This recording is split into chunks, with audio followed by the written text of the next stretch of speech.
آپ سب لوگوں کو معلوم ہے کہ اللہ تعالی نے ہم سب کو اپنی اطاعت اور فرما برداری کے لیے پیدا کیا،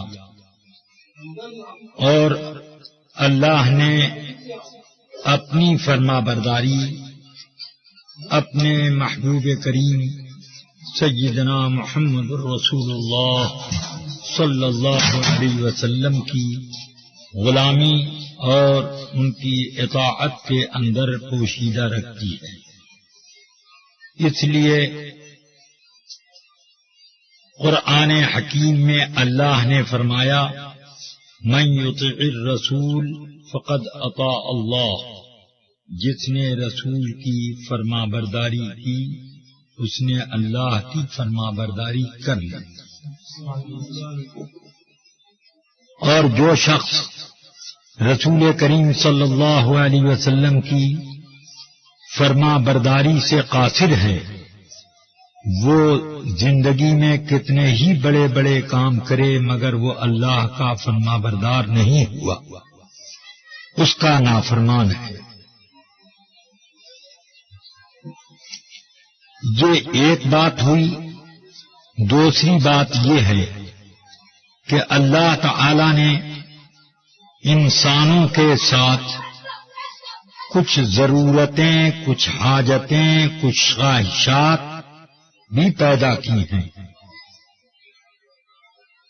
اور اللہ تعالی نے انسان کی پیدائش کے ساتھ ہدایت کا ایک فرشتہ بھی پیدا کیا اور گمراہی کا ایک شیطان بھی پیدا کیا۔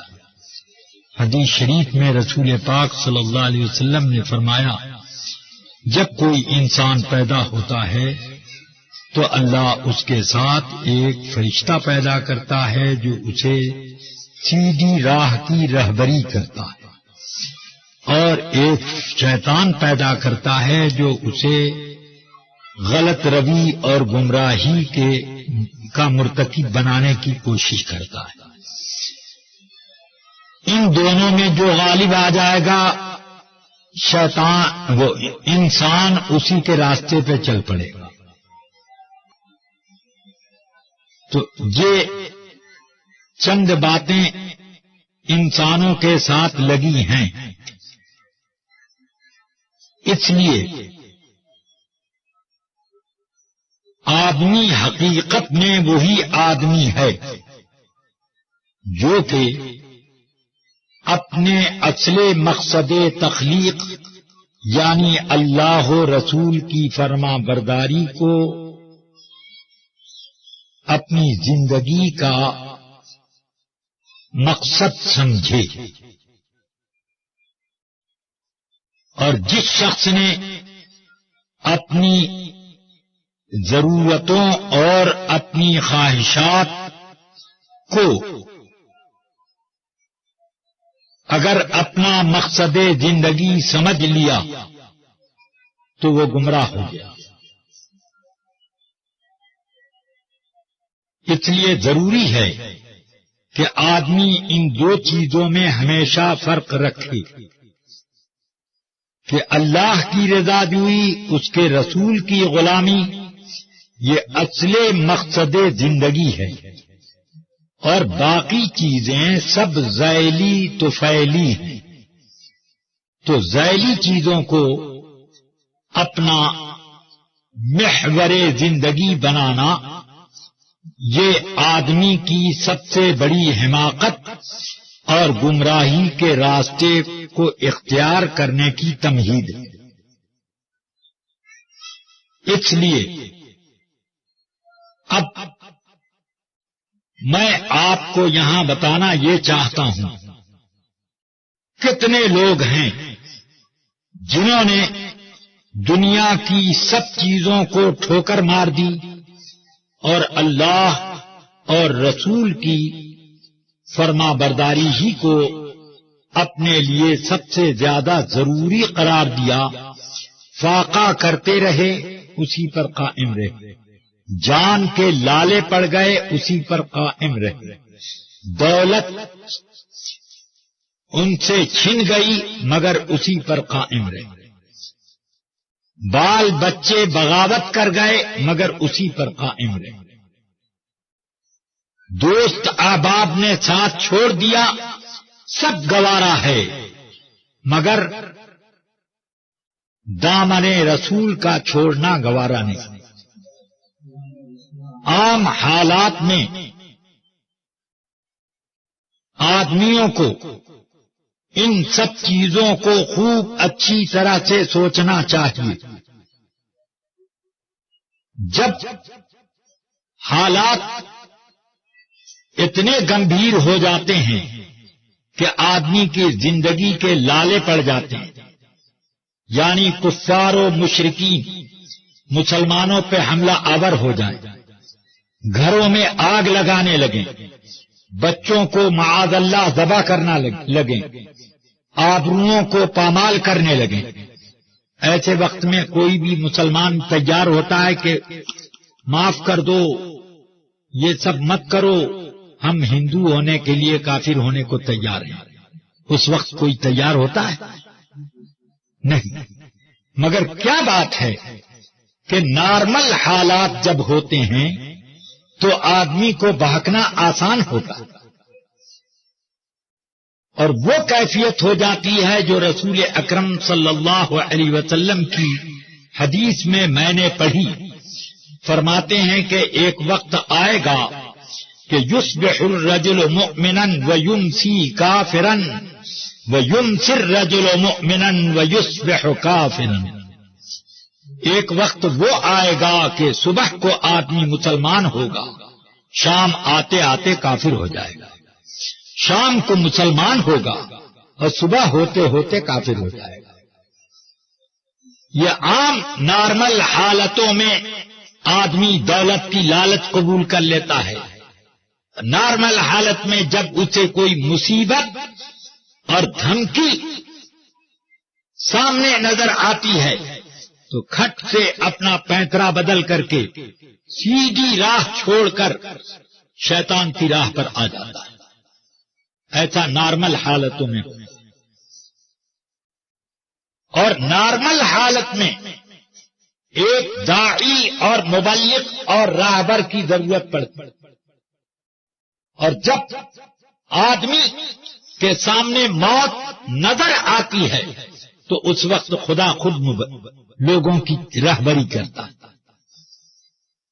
سمجھ میں آ رہی ہے بات؟ تو اس لیے اب آدمی کو اپنے نارمل حال میں زیادہ خوب پختگی اور دین کا تسلط ضروری ہو گیا، ورنہ وہی ہو جاتا ہے جو ہوتا ہے۔ میں خود اس بات کا بارہا تجربہ کرتا ہوں کہ جو رسول اکرم صلی اللہ علیہ وسلم کی حدیث میں آیا کہ وقت آئے گا کہ القائم علی الحق کالآخذ فی کفہ الجمرہ، حق پر قائم رہنا اتنا مشکل ہو جائے گا جیسے اپنی مٹھی میں دہکتا ہوا انگارہ لے کر رہنا، ایسا مشکل ہو جائے گا۔ کسی وقت میں یہ سوچتا ہوں اور یہ دیکھتا ہوں، اور علماء کے اوپر ایسی مصیبتیں آتی ہیں۔ کیا آپ کو نہیں معلوم کہ ریڈیو سے اعلان ہو گیا کہ دلی میں عید کا چاند ہو گیا؟ اب لوگ امام صاحب کے گلے پڑ گئے، اعلان کرو کل عید ہوگی، اعلان کرو کل عید ہوگی، اعلان کرو کل عید ہوگی۔ ارے ساری دنیا میں ہو رہا ہے، خالی مالیگاؤں میں نہیں ہوگا، ادھر ہو رہا ہے ادھر ہو رہا ہے، اب یہاں کیوں نہیں؟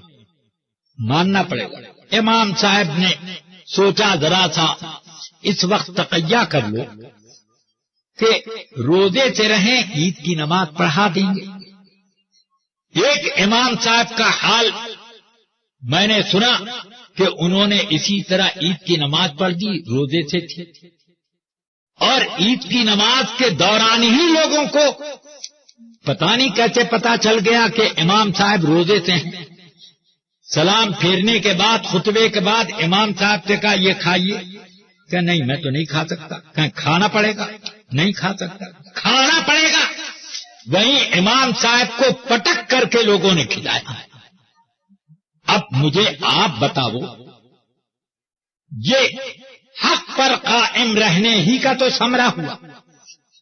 تو جو آدمی دنیا میں آرام چاہتا ہے وہ حق کو چھوڑ دے، اور جو آدمی دنیا میں مصیبت کے لیے تیار ہے وہ حق پر قائم رہے. لوگ آسان سمجھتے ہیں مسلمان ہونا. یہ وقت ایسا آ گیا ہے. رفیقان گرامی، اب یہ تو میری تمہید ہوئی. اس کے بعد میں آپ لوگوں کے بہت سے مسائل کو جانتا ہوں، اور یہ بھی ہو سکتا ہے کہ بہت سے مسائل میرے ذہن میں نہ ہوں. تو اب ایک بات آپ سمجھ لیں، گناہ کو گناہ سمجھ کے جو کرتا ہے گناہ گار ہے، اور گناہ کو جو نیکی سمجھ کے کرتا ہے وہ کئی گنا گناہ گار ہے. اس لیے کہ گناہ کرنا گناہ، اور گناہ کو نیکی سمجھنا گناہ در گناہ در گناہ. سمجھ رہے ہیں کہ نہیں آپ؟ شراب پینے والا گناہ گار ہے اور پیٹ پر کوڑے کھانے کا مستحق، لیکن شراب کو حلال سمجھ کے پینے والا کافر ہے، ایمان سے باہر ہے. بات سمجھ میں آتی ہے کہ نہیں؟ تو اس لیے اگر کسی گناہ کو گناہ سمجھ کے کیا گناہ گار، توبہ کرو، استغفار کرو، اللہ قبول کرے. اور ان الحسنات یذھبن السیئات ذالک ذکریٰ للذاکرین. بہت سے گناہ ایسے ہیں کہ نیکیوں سے ان کا کفارہ ہو جاتا ہے، مگر کفر کا کفارہ کچھ بھی نہیں سوائے اس کے کہ آدمی پھر سے ایمان لائے. اس کے علاوہ کوئی اس کا کفارہ نہیں. کہ آدمی سوچے کہ میں نماز پڑھ کر کے خوب مال خیرات کر کر کے حج کر کر کے میں اس کا کفارہ کر لوں گا، تو نہیں ہوگا. جہنم وہیں پر رکھے، جہاں تھی وہیں رہے گی اس کے پاس. اس لیے رفیقان ملت، عزیزان گرامی، یہ تو میں نے ایک مثال دی، مگر یہ اچھی طرح یاد رکھ لیجئے کہ ہر گناہ کا سمجھ، ہر گناہ کو کہ گناہ ہونے سے کے بارے میں آدمی کو شک ہو تو اس سے کافر نہیں ہوتا ہے، مگر اس میں گمراہی یا کسی طرح کی ہلکی سی بدعقیدگی کی بات ضرور آ جائے. جو چیز حرام قطعی ہے اس کو اگر حلال سمجھا تو کافر ہو گئے، لیکن جو چیز حرام قطعی نہیں ہے اگر اس کو حلال سمجھا تو کافر تو نہیں ہوئے، مگر سخت ترین گناہ گار ہوئے اور گمراہی کے راستے کھل گئے. بدعقیدگی کے پھاٹک کے دروازے، پھاٹک پر آپ کھڑے ہیں، جب نہ ہو کہ آپ داخل ہو. اس لیے اب کچھ تو حرام قطعی ہیں جیسے شراب، سور، خون، اس طرح کی چیز، اور کچھ چیزیں حرام قطعی نہیں ہیں مگر ہیں حرام. تو اب انہی مسائل میں سے تصویر کا حکم ہے کہ تصویر کے حرام ہونے کی حدیثیں رسول پاک صلی اللہ علیہ وسلم سے متواتراً منقول ہیں. اعلی حضرت فرماتے ہیں کہ تواتر سے ثابت. اب جب تصویر جاندار کی حرام ہے تو اس کو حلال سمجھنا بہت بڑا گناہ، سخت ترین گناہ. ایسے لوگ اب اس زمانے میں پیدا ہو گئے کہ تصویر کو اور آئینے کو ایک کرتے اور کہتے ہیں کہ آئینے میں بھی تو عکس ہوتا ہے، آدمی خود اپنے آپ کو دیکھتا ہے، فرق صرف اتنا ہے پازیٹو نیگیٹو کا، اور تصویر میں بھی وہی ہے۔ میں کہتا ہوں کہ دونوں میں فرق ہے۔ تصویر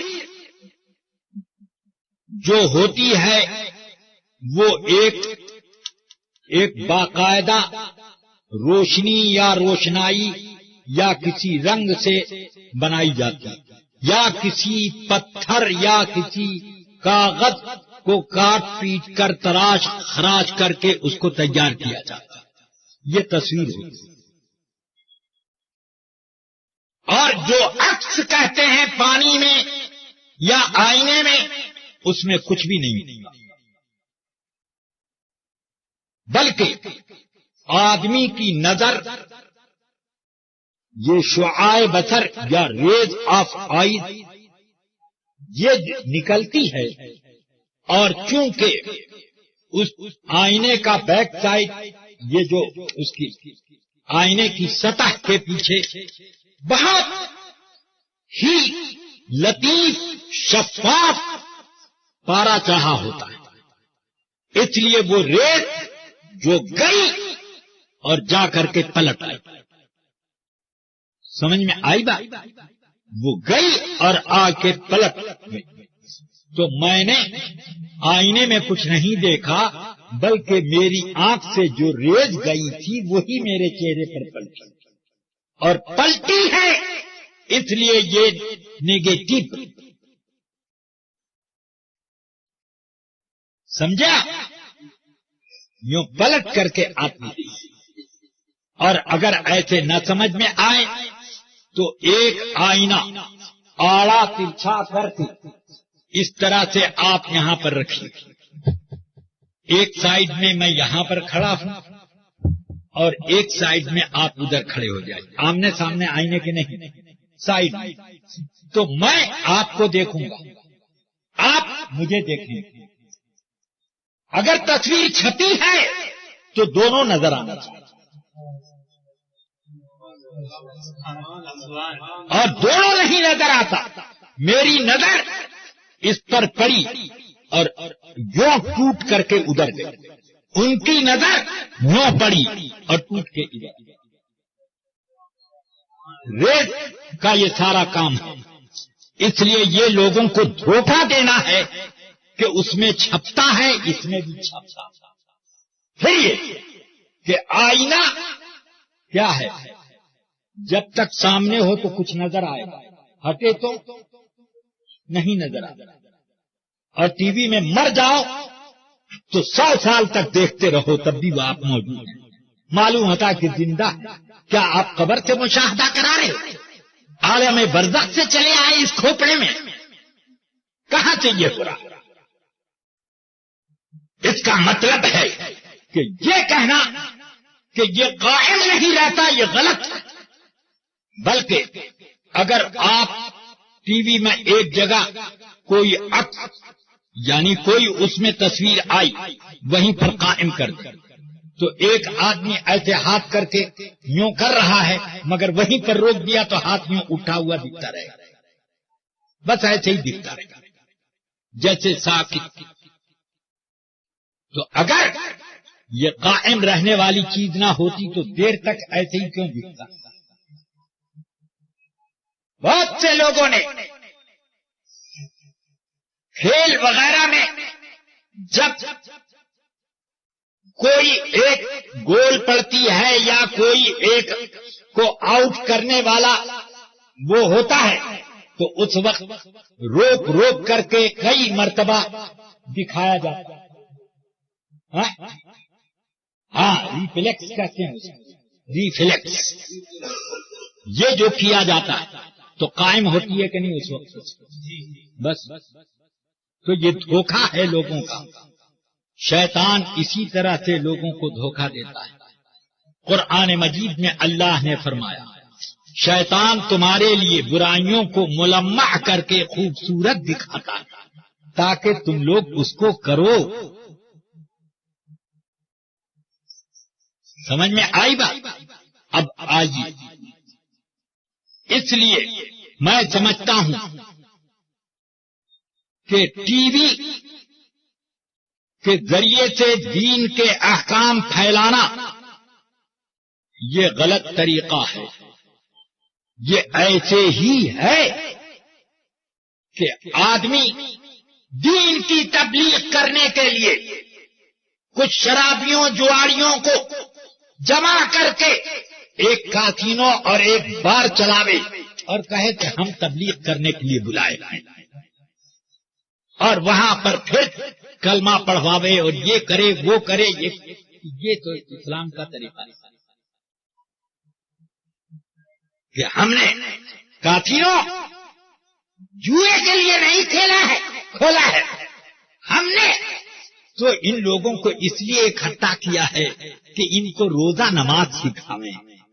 تو روزہ نماز تو پڑا رہ جائے گا اور آدمی ایکٹنگ ٹی وی میں دیکھتا رہے گا. یہی ہوتا ہے. اس لیے رفیقان ملت یہ ان سب چیزوں سے گریز رکھنا چاہیے. دین کبھی بے دینی کے راستے سے نہیں پھیلا، دین ہمیشہ سیدھے راستے سے پھیلا. غلط طریقے سے دین کو پھیلایا نہیں جاتا بلکہ سیدھی راہ سے دین کو لوگوں کو سمجھایا جاتا ہے. اب کچھ لوگوں نے یہ لکھا کہ اس زمانے میں دین کی اشاعت ٹی وی کے اوپر موقوف ہے اور یہ ایک ضرورت ہے، اس لیے اس کو قائم ہونا چاہیے. میں نے ان لوگوں سے پوچھا ضرورت کس چیز کو کہتے ہیں؟ شریعت میں ضرورت اس چیز کو کہتے ہیں جس کی وجہ سے کوئی ناجائز چیز آدمی کے لیے رخصت کے درجے میں آتی ہے. ضرورت اس کو کہتے ہیں جس کے بغیر آدمی کا دین بچانا، جان بچانا، مال بچانا، عزت بچانا محال ہو جائے. سمجھ میں آ رہی ہے بات؟ تو اب اسی اعتبار سے یہ ضرورتیں آدمی کے ساتھ لگتی ہیں. اب مثلا یہ سمجھو، آدمی پیاسا ہے، ایک کمرے میں بند، جیسے جیل خانے میں بند کر دیا گیا، وہاں صرف اور صرف شراب کی ایک بوتل ہے، پانی کا ایک قطرہ بھی نہیں، اور جان نکل رہی ہے، پیاس سے حلق میں کانٹے پڑ گئے، اگر نہ پیے تو جان چلی جائے. تو اس وقت شریعت نے اس کو اجازت دے دی. کیا اجازت دی؟ کہ پی لو، جان بچا.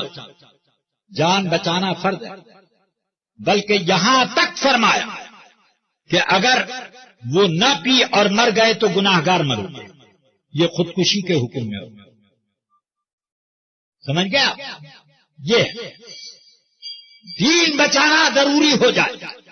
جیسے حلق پر کسی نے خنجر رکھ دیا اور کہا کہ کہو بولو کہ یہ درگی ہمارا دیوتا اور ہمارا خدا، بولو، اور نہیں تو ابھی اتاریں گے.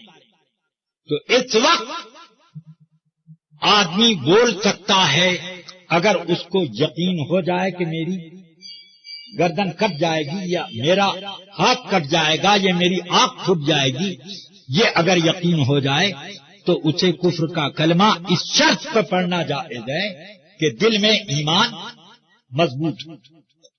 سمجھ آئی بات؟ ہاں، لیکن دل ہی پھسپھسا ہو گیا تب تو ایمان بھی چلا گیا. بات سمجھ میں آ رہی ہے کہ دل ایمان پر جمع رہے اور زبان سے جان بچانے کے لیے پڑھ لیں تو رخصت. اور اگر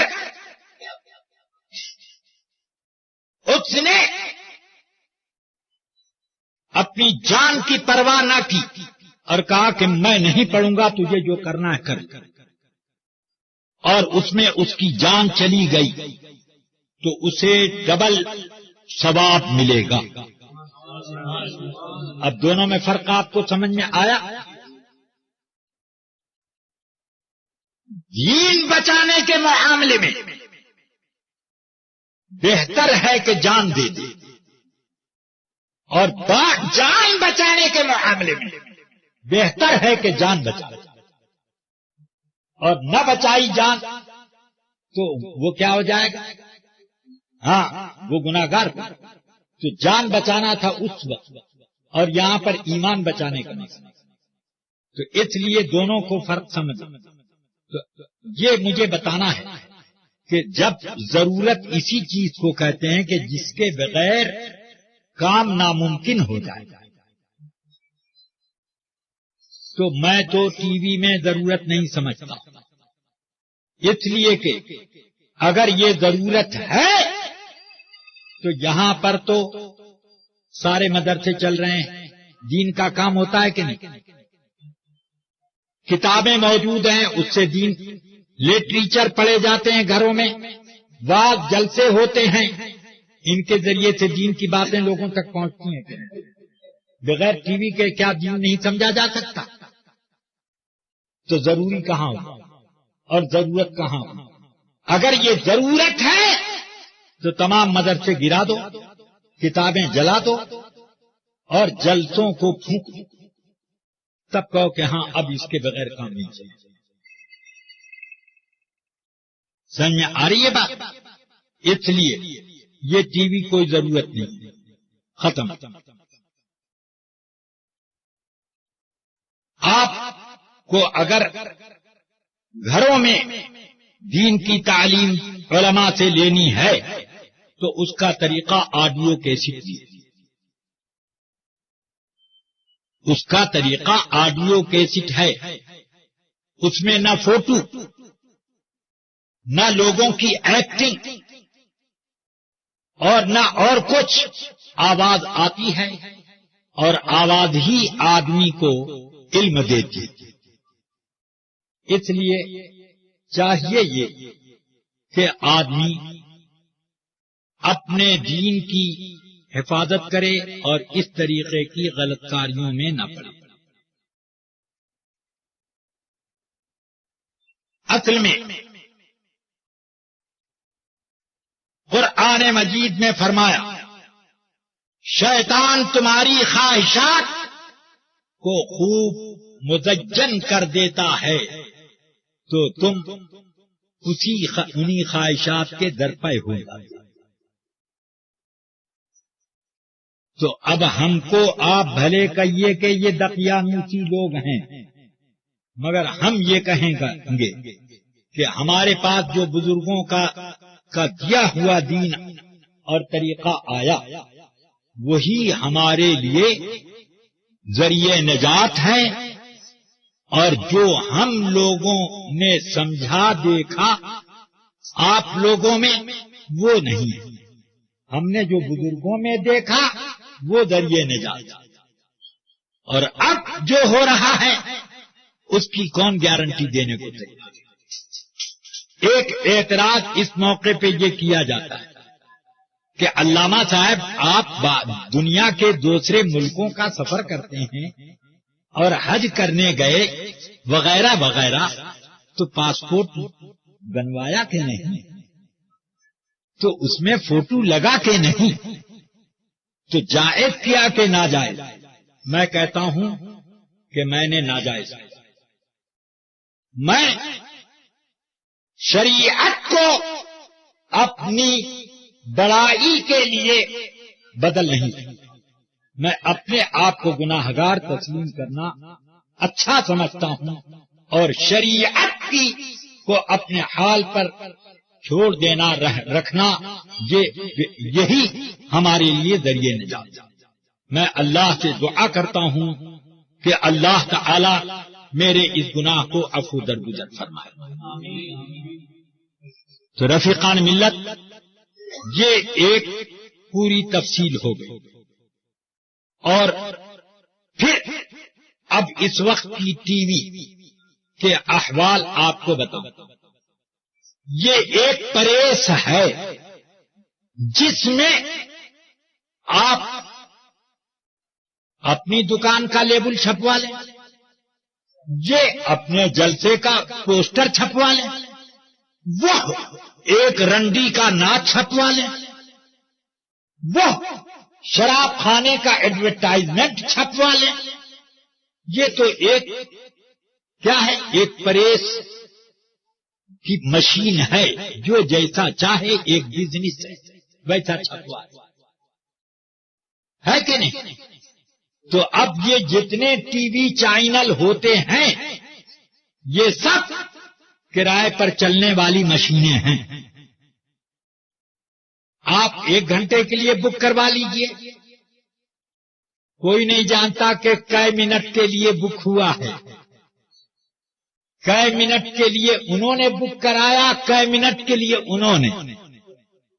اس لیے آپ کو تو پتا نہیں، اس میں اچھی آوازوں کے ساتھ ساتھ کفری کلام بھی سننے کو آ جاتے ہیں، اور آپ کے گھروں میں یہ سب چیزیں خود بخود ہو جاتی ہیں. سمجھ میں آیا؟ مجھے یاد آتا ہے کہ حضور مفتی اعظم قبلہ ایک بار کسی شادی میں بمبئی گئے تھے، تو اس شادی میں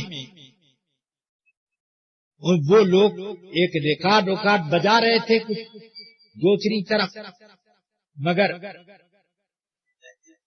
وہ ایک گانا پتہ نہیں کفری کلام پر مشتمل تھا کہ بے خودی میں خدا کہہ دیا میں نے اور یہ کر دیا وہ کر دیا، ایسے سب کچھ گانا تھا. مفتی اعظم قبلہ پوچھتے ہیں یہ کہاں بج رہا؟ کہ ارے فلانے صاحب کے گھر پہ. بلاؤ، بلوایا، یہ تمہارے گھر پہ یہ گانا بجا کفری؟ ہاں. سب سے پہلے تم کلمہ پڑھو، لا الہ الا اللہ محمد الرسول اللہ. اب سب استغفار پورا کرایا، اب کہا کہ جا اپنی بیوی کے لیے، اس سے کلمہ پڑھوایا، وہی نکاح،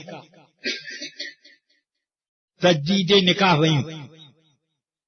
اور فرمایا کہ خبردار آئندہ اس طرح کے کفری کلمات پر مشتمل کوئی گانا ہو یا کچھ بھی ہو کبھی نہیں، نہ سنو گے نہ بجواؤ. تم نے یہ بجوایا ہے، تمہارے حکم سے یہ گانا چلا، اس لیے تمہارے اوپر یہ کفر عائد ہے. تو ایسے علماء حق دنیا سے ناپید.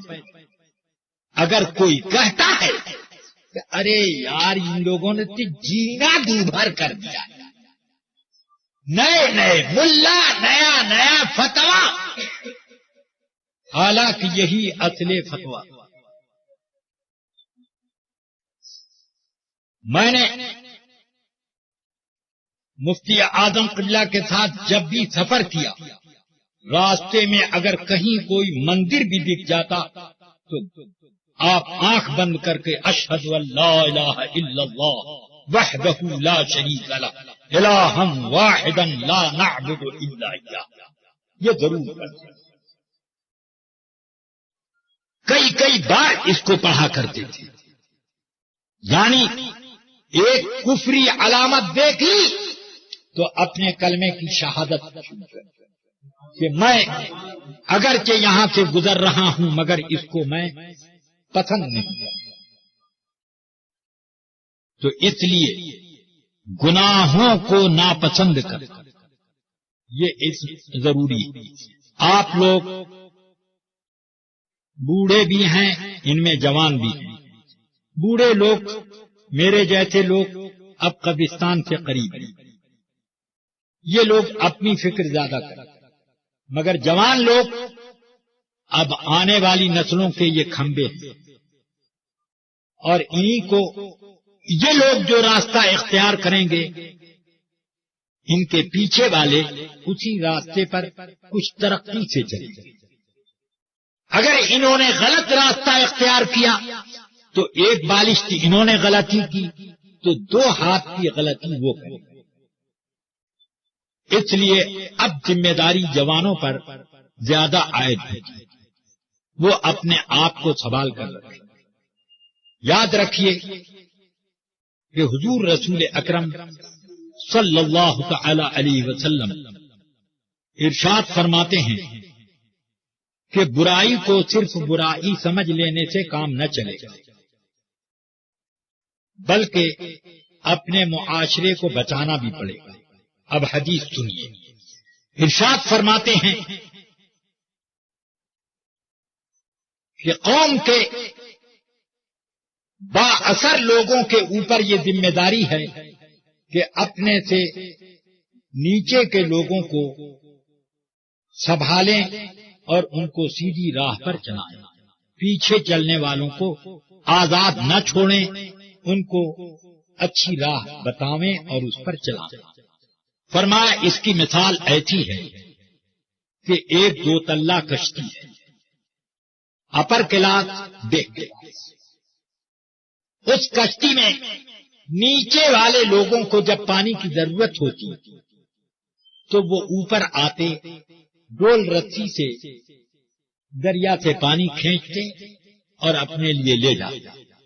اوپر والوں نے کہا کہ تم لوگ آتے ہو پانی کھینچنے، یہاں کیچڑ کر جاتے ہو، مت آیا کرو. انہوں نے کہا ٹھیک ہے، ہم بھی اب کچھ سوچیں گے. ان لوگوں نے کلاڑی بسلا لیا اور اندر کھدائی شروع کر دی. اوپر والوں نے پوچھا یہ کیا کر رہے ہو؟ کہ آپ لوگوں کو پانی لینے میں، ہم پانی لینے جاتے ہیں تو آپ لوگوں کو تکلیف ہوتی ہے، ہم لوگ اپنا کنواں تیار کر رہے ہیں، اسی میں سے پانی نکالتے. تو آقا کائنات صلی اللہ علیہ وسلم ارشاد فرماتے ہیں کہ بتاؤ اگر اوپر والے ان کا ہاتھ نہ پکڑیں اور انہیں کنواں بنانے سے نہ روکیں تو صرف نیچے والے ڈوبیں گے یا سب؟ تو فرماتے ہیں یہی مثال ہے کہ اگر پیچھے والوں کو آگے والے گناہوں سے نہ روکیں تو اللہ کا عذاب جب آئے گا تو سب پر امٹ کر آئے گا. یہ نہ سوچا جائے کہ ہم تو بچے رہے، ہم نے تو کنواں تیار نہیں کیا، مگر کنواں تیار کرنے سے راضی تو تھے. اگر ناراض ہوتے تو روکتے. تو جب تم گناہ کرنے پر راضی ہو ان کے تو پکڑے نہیں جاؤ گے. اس لیے اپنے بچوں اور اپنے معاشرے کے نونہالوں کو صحیح راہ پر چلانے کی ذمہ داری ہر بڑے پر. یہ کوئی ضروری نہیں ہے کہ کان اینٹ کر، بلکہ چمکار کر کے بھی، اور جب ضرورت پڑے تو گوشمالی کر کے بھی. اس طرح سے دین اسلام کو آپ پھیلائیں، معاشرے کو عمدہ کریں. کبھی یہ نہ سوچیں کہ میں نے یہ کام شروع کیا ہے، کامیابی ہوگی کہ نہیں. کچھ دن کرنے کے بعد کامیابی نہیں ملی، کیا کریں، طبیعت بیٹھ گئی، کامیابی مل ہی نہیں رہی ہے، چھوڑو اب یہ کام نہیں کریں. یہ غلط ہے. ہماری ذمہ داری کامیابی نہیں. میرے استاد العلماء حافظ الملت والدین فرماتے تھے کہ ہماری ذمہ داری کام کرنا ہے. کامیابی یہ اللہ کا کام ہے، ہماری ذمہ داری. فرمانے لگے کہ حضرت صدر الشریعہ علیہ الرحمہ فرماتے تھے کہ جس شخص نے کام نیکی کا شروع کیا کامیابی کی نیت سے تو اس کے اخلاص میں کمی ہے. اخلاص یہ ہے کہ کام کی نیت سے شروع کرے، بس. اس لیے آپ لوگوں سے میں اتنے ہی باتوں پر اپنی گفتگو ختم کرنا چاہتا ہوں۔ وآخر دعوانا ان الحمدللہ۔ معزز سامعین کرام، فتاوی رضویہ جلد 12 میں سیدنا اعلی حضرت امام احمد رضا علیہ رحمت والرضوان نے فروغ اہل سنت کے لیے بہترین منصوبہ پیش کیا ہے۔ اس میں آپ نے ایک جگہ ارشاد فرمایا ہے کہ حمایت مذہب و رد بد مذہبہ میں مفید کتب و رسائل مصنفوں کو نذرانے دے کر تصنیف کرائے جائیں۔ الحمدللہ اسی سمت پیش قدمی کرتے ہوئے جماعت رضائے مصطفیٰ مالیگاؤں کے زیر اہتمام البرکات ریسرچ سینٹر قائم کیا گیا ہے، جہاں مذہب اہل سنت و جماعت و مسلک اعلی حضرت کی ترویج و اشاعت اور دیوبندی غیر مقلد اہل حدیث مودودی جماعت اسلامی وغیرہ گمراہ جماعتوں نیز ذاکر نائک اور طاہر القادری وغیرہ کے رد میں مضامین و کتابیں تیار ہوں گی اور تقاریر ریکارڈ کی جائیں گی۔ اس طرح آسان زبان میں لٹریچر، پمفلیٹ اور آڈیو سی ڈی تیار کر کے سارے ملک میں پھیلائی جائیں گی۔ اس سلسلے میں علماء کرام کی بارگاہ میں مؤدبانہ عرض ہے کہ آپ اپنی پسند کے مطابق عنوان کا انتخاب کر کے گھر بیٹھے مضامین لکھ کر سینٹر کو بھیج سکتے ہیں۔ اگر آپ کسی وجہ سے مضمون نہ لکھ سکیں تو آپ کسی بھی شہر میں ہوں، تیار مضامین آپ کو بھیجے جا سکتے ہیں اور فون و انٹرنیٹ وغیرہ جدید ذرائع کے توسط سے گھر بیٹھے آپ کی آواز میں تقاریر ریکارڈ کی جا سکتی ہیں۔ آپ جتنی ریکارڈنگ کرنا چاہیں اتنے مضامین آپ کو فراہم کیے جا سکتے ہیں، جس کے تمام اخراجات سینٹر برداشت کرے گا اور آپ کی خدمت گزاری کا موقع پا کر بیش بہا ہدیہ خواہ بشکل نذرانہ بھیجنے کی سعادت حاصل کرے گا۔ مزید تفصیل کے لیے بذریعہ فون رابطہ قائم کر سکتے ہیں۔ فون نمبر نوٹ کر لیں: 8055009181